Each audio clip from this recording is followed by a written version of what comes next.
की क्लास है और इस 11th की क्लास में हम देख रहे हैं पहले लेसन को रसायन विज्ञान के कुछ मूलभूत अवधारणाएं, हम बेसिक कॉन्सेप्ट्स ऑफ केमिस्ट्री कहते हैं। पिछले क्लास में हमने जो है एलिमेंट्स के कौन कौन से पार्ट्स होते हैं, जैसे मेटल्स, नॉन मेटल्स और सेमी मेटल्स के बारे में हमने पिछले क्लास में चर्चा किया था। मैटर का क्लासिफिकेशन है, तो मैटर की क्लासिफिकेशन में केमिकल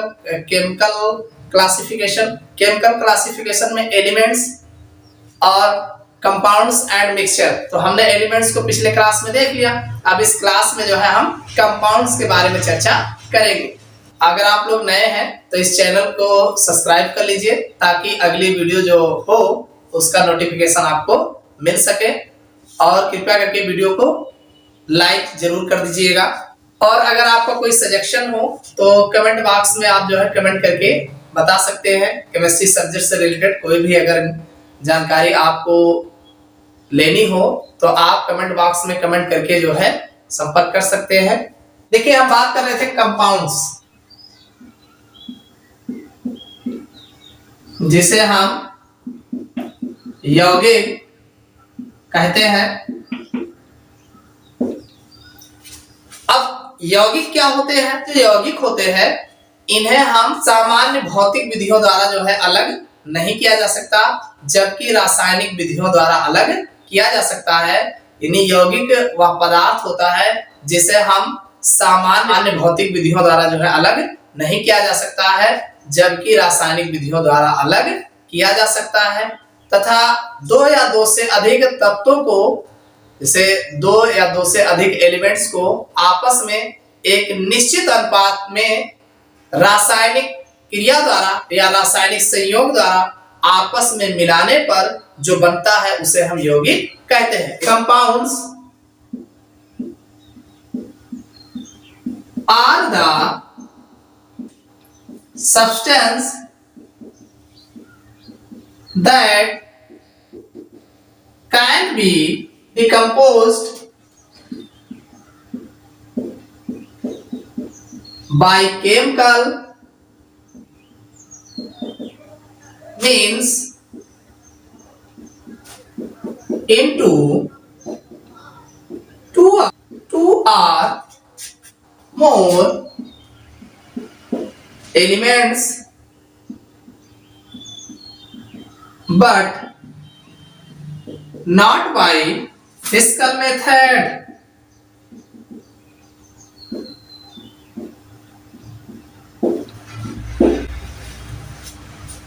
देखिए, compounds are the substances that can be decomposed by chemical means into two or more elements but not by physical method। देखिए, जो कंपाउंड्स होते हैं उनके कंपाउंड्स वे पदार्थ होते हैं that can not be decomposed by chemical means, जिसे हम रासायनिक विधियों द्वारा जो है डिकम्पोज यानी विघटित किया जा सकता है into two or more elements, यानी दो या दो से अधिक तत्वों में जो है इनको विघटित किया जा सकता है, but not by physical method, परंतु जो है इनको भौतिक विधि द्वारा अलग नहीं किया जा सकता। देखिए, दूसरे शब्दों में 10 compounds are substance composed of two or more elements united chemically definite proportion of mass। देखिए, इसमें 10 compounds are substance composed of two or more elements united chemically in definite proportion of mass। देखो, दो या दो से अधिक तत्वों को आपस में रासायनिक विधियों द्वारा, एलिमेंट्स यूनाइटेड केमिकली यानी उनको रासायनिक विधियों द्वारा जो है आपस में एक निश्चित अनुपात में मिलाया जाता है, और जो बनते हैं निश्चित अनुपात में मिलाते हैं और जो बनता है उसे हम यौगिक कहते हैं। The compounds are substance composed of two or more elements united chemically in definite proportion of mass। यानी जब जो है दो या दो से अधिक एलिमेंट्स को आपस में रासायनिक संयोग द्वारा निश्चित अनुपात में मिलाते हैं तो जो बनता है उसे हम जो है यौगिक कहते हैं। तो दो से अधिक तत्वों को आपस में रासायनिक संयोग द्वारा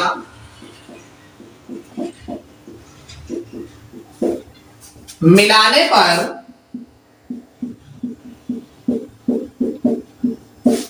जो बनता है उसे यौगिक कहते हैं। यानी जब दो या दो से अधिक तत्वों को आपस में रासायनिक संयोग द्वारा मिलाने पर जो बनता है उसे हम यौगिक कहते हैं। अगर इसके उदाहरण की बात करें, एग्जाम्पल में जैसे H2O के बनाने में 1:8 का अनुपात होता है। बात करें H2O के निर्माण में, H2O बनता कैसे है? देखो H2O एक यौगिक है, H2O एक यौगिक है और H2O के बनने में भाई अगर देखा जाए तो हाइड्रोजन का अगर देखा जाए तो परमाणु भार 2 होता है और ऑक्सीजन का 16। इसको अगर काटोगे 2 × 2 तो 8 16, तो कितना रेशियो आ गया? 1:8। यानी 1 अनुपात हाइड्रोजन का और 8 अनुपात जो है ऑक्सीजन का जब तक नहीं मिलेगा तब तक H2O का निर्माण नहीं होगा। ऐसा नहीं है कि आप 2 अनुपात हाइड्रोजन ले लीजिए और 1 अनुपात ऑक्सीजन ले लीजिए और आप कह दीजिए कि हाँ जल अभी बन जाएगा, तो ऐसा नहीं होगा। जब तक आप 1:8 का अनुपात हम नहीं लेंगे तब तक हमारा जल का निर्माण नहीं होगा। इसी प्रकार किसी भी यौगिक के बनने में जब तक उसका कंपोजिशन डेफिनिट नहीं होगा तब तक जो है किसी भी यौगिक का निर्माण नहीं हो सकता। जैसे अगर हम बात करें NH3 भी एक यौगिक है, तो NH3 में जब तक नाइट्रोजन के 1 एटम्स और हाइड्रोजन के 3 एटम्स आपस में केमिकली नहीं जुड़ेंगे तब तक NH3 का फॉर्मेशन नहीं होगा। इसी तरीके से कोई भी यौगिक है उसके यौगिक के बनने में उतना ही एटम्स जब तक नहीं ऐड होगा, वो भी केमिकली ऐड होना चाहिए, जब तक नहीं ऐड होगा तब तक किसी उस यौगिक का निर्माण नहीं होता है। जो ये यौगिक होते हैं ये 2 प्रकार के होते हैं। पहला है ऑर्गेनिक कंपाउंड, जिसे हम कार्बनिक यौगिक कहते हैं। दूसरा है इनऑर्गेनिक कंपाउंड, जिसे हम अकार्बनिक यौगिक कहते हैं। देखिए जितने भी यौगिक है, आपको केमिस्ट्री में जितने भी यौगिक देखने को मिलते हैं पूरे यौगिक को जो है 2 वर्गों में विभाजित किया गया है। पहला है ऑर्गेनिक कंपाउंड, दूसरा है इनऑर्गेनिक कंपाउंड। यानी पूरे कंपाउंड को 2 भागों में वर्गीकृत किया गया है, कार्बनिक और अकार्बनिक यौगिक। अब ये कार्बनिक यौगिक क्या होते हैं? ऑर्गेनिक कंपाउंड, जिसे हम कार्बनिक यौगिक कहते हैं। ये कार्बनिक यौगिक क्या होते हैं? कार्बनिक यौगिक होता कौन है? कार्बनिक रसायन होते क्या है? देखिए कार्बनिक रसायन जिसमें कार्बन के यौगिकों का अध्ययन किया जाता है। कार्बनिक रसायन में केवल कार्बन के ही यौगिकों का अध्ययन किया जाता है, सब में कार्बन का ही यौगिकों का जो भी यौगिक होगा वो कार्बन से रिलेटेड होगा, यानी कार्बन का ही यौगिक होगा, अर्थात कार्बन के यौगिकों का अध्ययन किया जाता है। तो कार्बन के यौगिक बने किससे होते हैं? कार्बन और हाइड्रोजन से, और इन्हीं के व्युत्पन्न होंगे, यानी जो भी यौगिक होगा उसमें मेन भूमिका में कार्बन होगा, हाइड्रोजन होगा, साथ में हो सकता है, देखो कार्बन और हाइड्रोजन को कार्बन हाइड्रोकार्बन्स कहते हैं। अब हाइड्रोकार्बन से ही जो बने निकले होंगे, व्युत्पन्न हुए होंगे, उन्हीं यौगिकों को जो है इस कार्बनिक यौगिक में अध्ययन किया जाता है। आर हाइड्रोकार्बन्स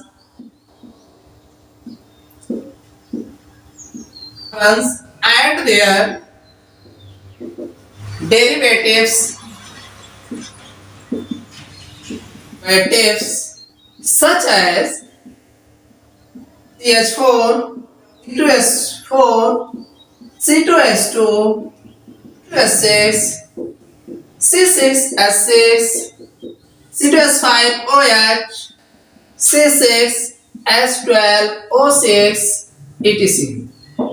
देखिए, जो हाइड्रोकार्बन्स यानी जो हाइड्रोकार्बन्स होते हैं एंड देयर डेरिवेटिव्स, और उनके जो यौगिक होते हैं जो उनसे व्युत्पन्न हुए, डेरिवेटिव्स उनसे जो बने होते हैं, सच है जैसे अगर कहा जाए CH4 methane, C2H4, C2H2, C2H6, C6H6, C2H5OH, C6H12O6 etc।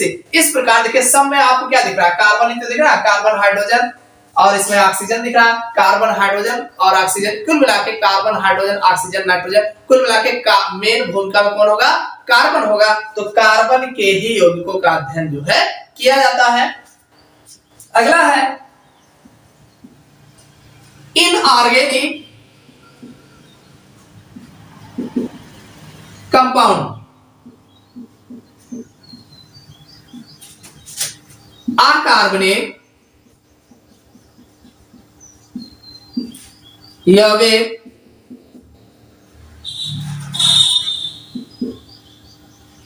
कहा जाता है।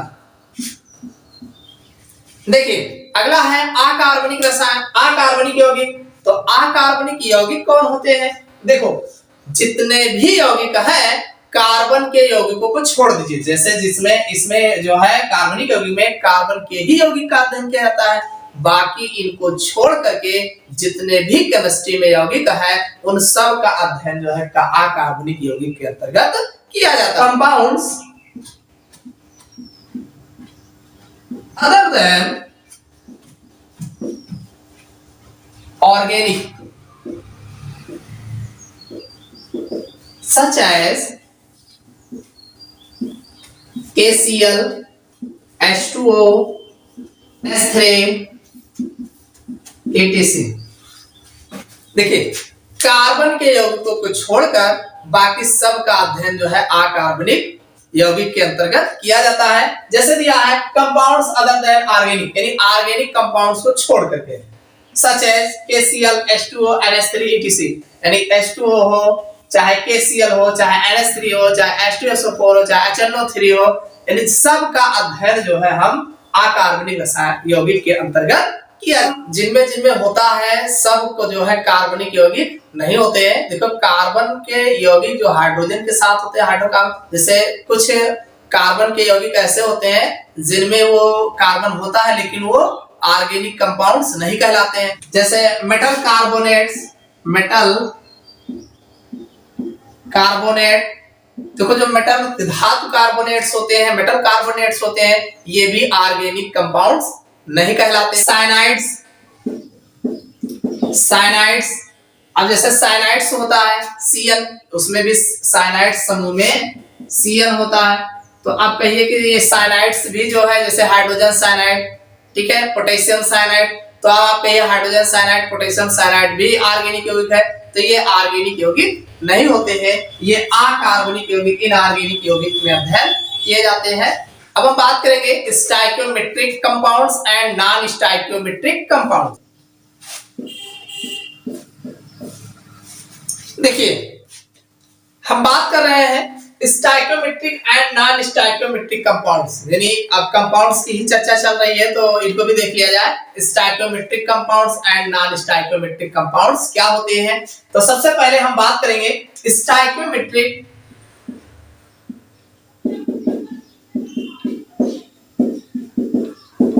Metric compounds.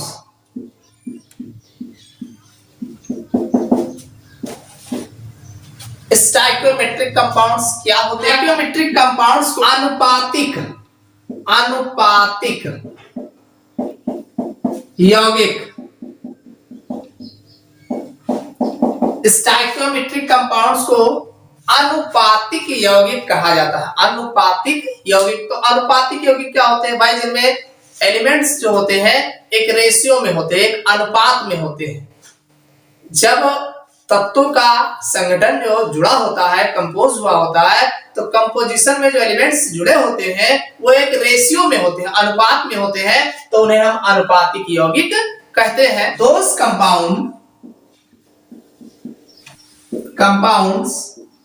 compounds which have definite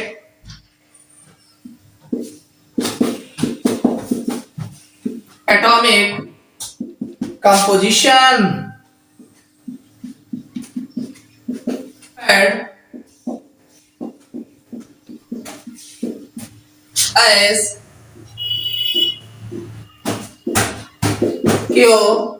geometric compound।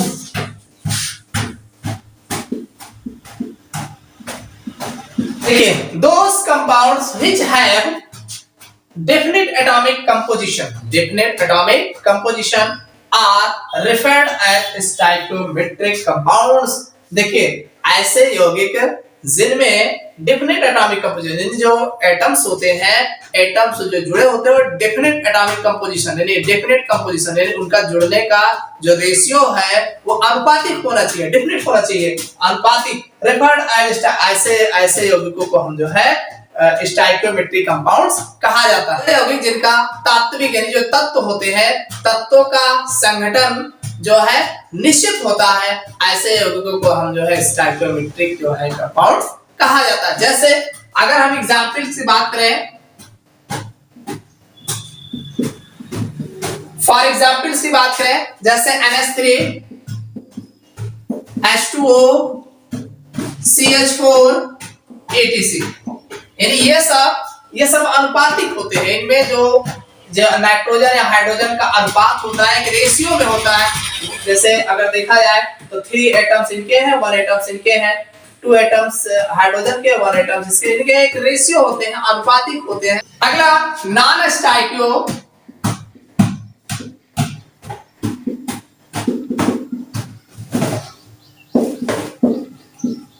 Metric compound,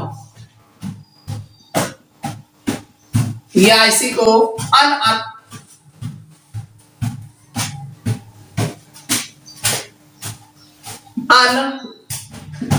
अनुपातिक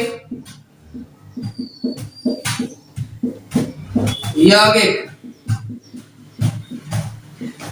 कहा जाता है। अगला है नॉन स्टाइक्योमेट्रिक कंपाउंड्स, इसी को अनुपातिक यौगिक कहा जाता है। ऐसे यौगिक जिनके तत्वों की जो संयोजकता होती है, उन संयोजकताओं के अनुरूप जो है उनका संगठन नहीं होता है, तो ऐसे यौगिकों को अनुपातिक यौगिक कहा जाता है। Certain compound in which atomic composition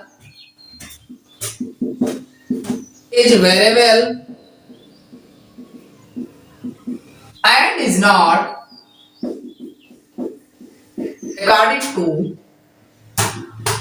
according to valencies of combining elements are called non-symmetric compound।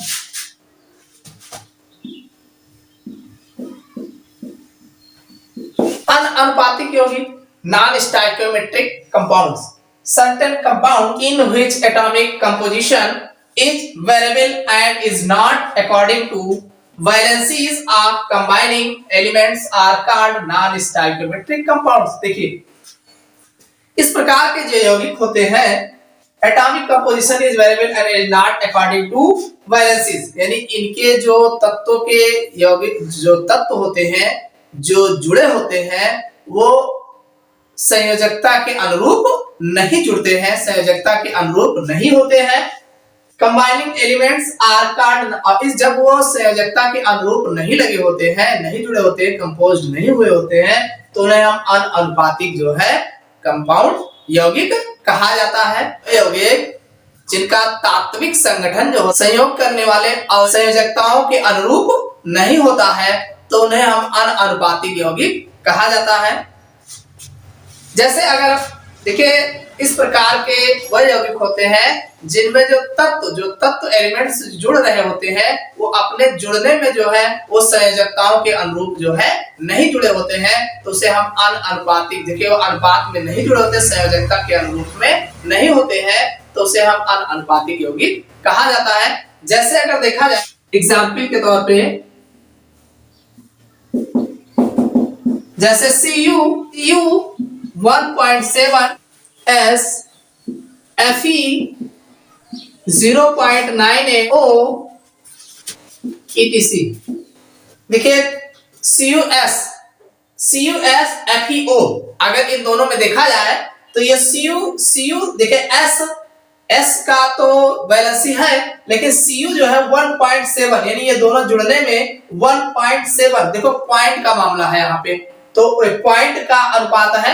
ऐसे इसमें FeO में जो है 0.98, यानी इनके जो संगठन है वो 0.98 की कंबाइनेशन है, अनुपात है, और रेशियो जो है देखिए ये पूरा नहीं है भाई 1.7 है, अरे 2 होता तब भी एक देखा जाता है कि हाँ चलो इसकी वैलेंसी 2 दिखा रहा है, लेकिन नहीं ये 1.7 है।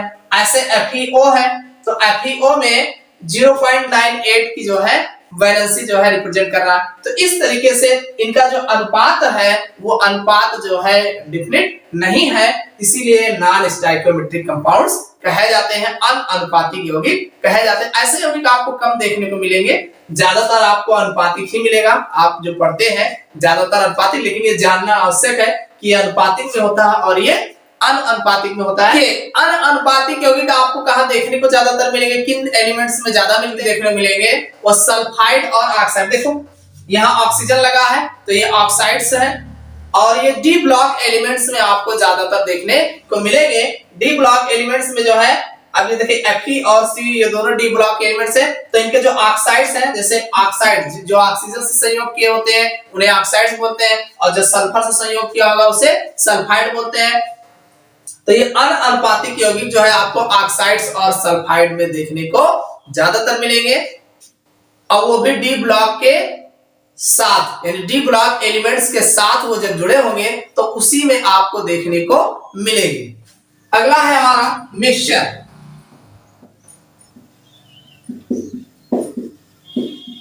जिसे हम मिश्रण के नाम से जो है यौगिक और मिश्रण। यौगिक में आपने देखा कि जब 2 या 2 से अधिक तत्वों को, एलिमेंट्स को आपस में मिलाते हैं और केमिकल कंबाइनेशन करते हैं, रासायनिक संयोग कराते हैं, तो जो बनता है उसे हम यौगिक कहते हैं। देखिए यौगिक में आपने देखा कि जो यौगिक बनता है, जो एलिमेंट्स मिलाए जाते हैं, उनके जो एलिमेंट्स जो हम कंपोज कराते हैं, मिलाते हैं, उनके जो गुण होते हैं, तथा नया जो बनता है, रासायनिक संयोग कराओगे तो नया बनेगा। भाई रासायनिक संयोग का मतलब क्या होता है? रासायनिक संयोग का यही मतलब होता है कि वो नया बनाएगा, और जब नया बनाएगा तो उसका गुण नया वाला होगा। भाई पुराने वाला गुण थोड़ी होगा, पुराना वाला तो मिला, अब नया जो रासायनिक संयोग किया तो नया बना, नया गुण वाला आ गया। अब जो मिश्रण की बात हो रही है, तो मिश्रण में क्या होता है कि जब हम 2 या 2 से अधिक तत्वों को आपस में एनी अनुपात, किसी भी अनुपात में मिलाते हैं तो जो बनता है उसे हम मिश्रण कहते हैं। अब मिश्रण में क्या होता है, तत्वों को आप मिला रहे हो और मिलाने के बाद जो बनता है, इनके जो मिश्रण के गुण होते हैं, जो मिलाए हुए एलिमेंट्स या यौगिक जो भी आप मिलाते हो, उनके जो गुण होते हैं उनके गुण सेम होते हैं। यानी जो बनता है उनके उसका गुण, और जो मिला रहे थे, मिलाए हो एलिमेंट्स या जो भी चीजें आप मिलाए हो उनके गुण जो मिलाए हो उनका गुण जो है उसमें बरकरार बना रहता है। कहने मतलब मिलाने के बाद भी वही गुण जो है होता है, उसका गुण परिवर्तित नहीं होता है। जो भी कैरेक्टर्स होते हैं, जो एलिमेंट्स आप मिला रहे हो उसके जो कैरेक्टर्स होते हैं, मिलने के बाद भी उनके कैरेक्टर्स बने हुए रहते हैं, तो इन्हीं को हम मिश्रण कहा जाता है। देखिए, the term mixture is referred to the combination of two or more substance in which each substance retain its own chemical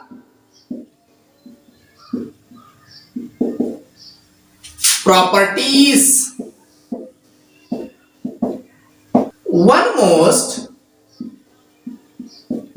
important characteristics of a mixture is that the properties of mixture depends upon the nature and amount of its component. देखिए, मिश्रण क्या है? तो the term mixture, यानी अगर आप mixture के terms की बात करें तो is referred to the combination of two और more substance in which each substance retains its own chemical properties. One most important characteristics of a mixture is that the properties of mixture depends upon the nature and amount of its components. देखिए, the terms of mixture is referred to the combination of two or more substances in which each substance retains its own chemical properties. देखिए, मिश्रण शब्द का प्रयोग जो है उन पदार्थों के लिए किया जाता है जो दो या दो से अधिक पदार्थों को के संयोग से बनते हैं। दो या दो से अधिक पदार्थों के संयोग से जो बनता है उन पदार्थों के लिए मिश्रण का प्रयोग किया जाता है। अवयवों के गुण, यानी जो पदार्थ मिला रहे हो उनके अवयवों के गुण जो होते हैं वो परिवर्तित नहीं होते। जो पदार्थ हम मिलाते हैं उनके उस पदार्थों के जो गुण होते हैं इनमें परिवर्तित नहीं होते। बनता है मिश्रण का जो गुण फिर होता है कि अवयव की प्रकृति, यानी जो उनके अवयव मिलाया उसकी क्या प्रकृति है तथा उनकी उसकी मात्रा के आधार पर उनके गुण जो है बताए जाते हैं। देखिए, one most important characteristics of a mixture, यानी मिक्सचर का अगर हम इंपॉर्टेंट कैरेक्टर्स की बात करें तो that is the properties of mixture, यानी उसकी जो मिश्रण की प्रॉपर्टीज जो डिपेंड करती है, depends upon the nature and amount of its component, यानी जो कंपोनेंट्स आप मिलाए हो वो कितनी मात्रा में है उस मात्रा के ऊपर जो है उस मिश्रण की जो है प्रॉपर्टी डिपेंड करती है। मिक्सचर के एग्जांपल की बात करें, उदाहरण की बात करें तो सबसे बढ़िया उदाहरण है एयर, वायु।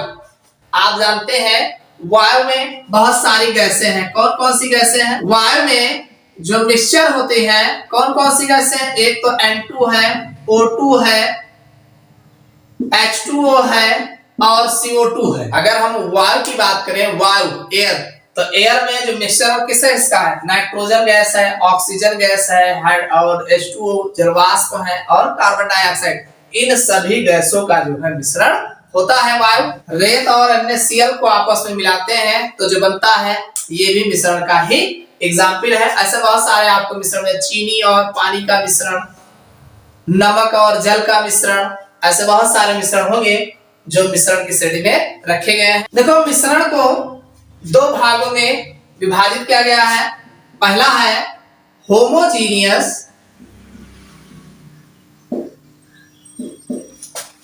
मिक्सचर जिसे हम समांगी मिश्रण कहा जाता है, और दूसरा होगा हेट्रोजीनियस मिक्सचर जिसे हम विषमांगी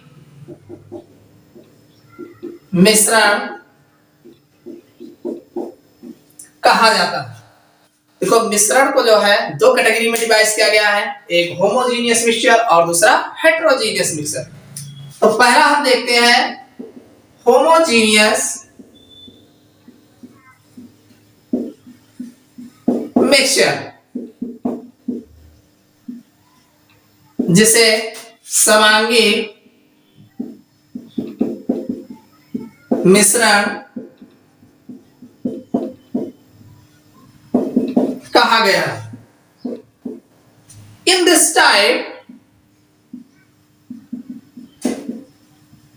type of mixture, all the components are uniformly distributed and for them number of phase equal to unit। देखिए in this type of mixture, इस प्रकार का जो मिश्रण होता है, all the components are uniformly distributed and for them number of phase is equal to unit। देखिए ये यूनिफॉर्मली डिस्ट्रीब्यूटेड के जो कंपोनेंट्स होते हैं आपस में ये मिले हुए होते हैं, यूनिफॉर्मली डिस्ट्रीब्यूटेड यानी आपस में जो है समांगी रूप से मिले हुए रहते हैं। And for them number of phase, अगर इनके हम फेज की बात करें, अवस्था, देखो फेज को पी से रिप्रेजेंट किया गया, फेज जो होता है इनकी जो अवस्था होती है इज इक्वल टू यूनिट, यानी वो एक के बराबर। देखिए हम मिलाएंगे कितने को, दो भाग, जैसे हम मिश्रण बना रहे हैं तो अकेले तो मिश्रण बनेगा नहीं, किसी को साथ में मिलाना पड़ेगा, और जिसके साथ मिलाएंगे किसी के और के साथ मिलाएंगे दो लोग हो जाएंगे। अब दो लोग को मिला रहे हो कि तीन लोग को मिला रहे हो, कहने मतलब अगर हम दो कंपोनेंट्स को आपस में मिला रहे हैं और जब मिलाएंगे तो एक कंपोनेंट्स बनेगा, यानी हमारा जो उसका फेज होगा, अवस्था होगी, एक ही अवस्था प्राप्त होगी, तो इसे हम जो है समांगी मिश्रण कहते हैं। इसी समांगी मिश्रण का एक नाम है विलयन, इसे समांगी मिश्रण को हम विलयन कहते हैं। विलयन सॉल्यूशन, विलयन से रिप्रेजेंट करते हैं। अब विलयन की जो डिफिनीशन होगी, दो या दो से अधिक पदार्थों के समांगी मिश्रण को विलयन कहा जाता है। भाई दो या दो से अधिक पदार्थों को आपस में मिलाओगे और मिलाने से जो बनता है समांगी मिश्रण जो बनता है उसे हम विलयन कहते हैं। अब इसमें देखिए, जैसे मान लीजिए एग्जाम्पल्स के तौर पे देखा जाए, चीनी प्लस जल का मिश्रण। देखो चीनी और जल को चीनी में जब मिलाएंगे तो जो मिश्रण बनता है वो आपका विलयन कहलाता है। अब इसमें चीनी को जल में जब मिलाओगे, देखो टू फेज है, मिलाने में वन फेज इसका हो गया चीनी का, वन फेज हो गया जल का, और दोनों जब मिलाओगे तो बनेगा कैसा, जो सॉल्यूशन हमारा बनेगा वो जल ही जैसा तो दिखेगा। तो इसका फेज जो होगा, अगर इसके हम पी की बात करें तो वन के बराबर होगा, इसका जो फेज होगा वन के इक्वल होगा, यानी जो समांगी कह रहा ना, समान हो, एक ही के समान हो, तो एक ही समान का जो बनता है वो समांगी मिश्रण कहलाता है। यानी दो लोग को मिलाओगे और एक ही फेज बनेगा, एक ही अवस्था दिखेगी, तो उसे हम समांगी मिश्रण कहते हैं। ऐसे नमक का जल में विलयन, ये भी समांगी मिश्रण हो जाएगा। देखिए इसमें पी जो देखा जाता है वो वन यानी यूनिट के जो है, इकाई के जो है, ये बराबर होता है। आप चाहे 3 कंपोनेंट्स मिलाए हो, चाहे 4 कंपोनेंट्स मिलाए हो, 2 कंपोनेंट्स मिलाए हो, दोनों का जो फेज होगा, जो मिलने के बाद जो बनेगा, मिश्रण तैयार होगा, उसका फेज होगा इक्वल 1 की होगा। अगला है बिस्मांगी, इसी को हेट्रोजीनियस मिश्रण,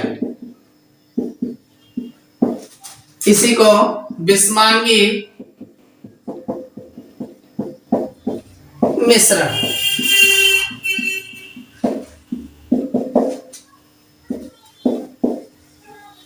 देखिए the mixture is in which different components are not uniformly distributed and for them number phase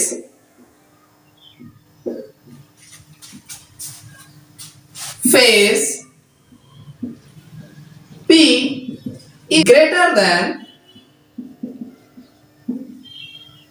unit P greater than equal 1 heterogeneous mixture। The mixture in his different components, देखो इस मिश्रण में जो डिफरेंट कंपोनेंट्स होते हैं are not uniformly distributed, यानी वो आपस में समांगी रूप से नहीं मिले होते हैं। And for them number phase, इनके अगर हम अवस्था की बात करें तो इज ग्रेटर देन यूनिटी, यानी एक से अधिक होता है। इनकी जो फेज होगा, अवस्था होगी, वह एक से अधिक अवस्था होती है। आर हेट्रोजीनियस मिक्सचर, यानी ये किसकी बात हो रही है? हेट्रोजीनियस मिक्सचर की। जब हेट्रोजीनियस मिक्सचर में अगर देखा जाए तो इसमें जो अलग अलग कंपोनेंट्स होते हैं वो आपस में मिल करके आपस में समांगी रूप से नहीं मिलते हैं, तथा इनकी जो अवस्था होती है वो एक से अधिक होती है। अगर हम फॉर एग्जाम्पल की बात करें,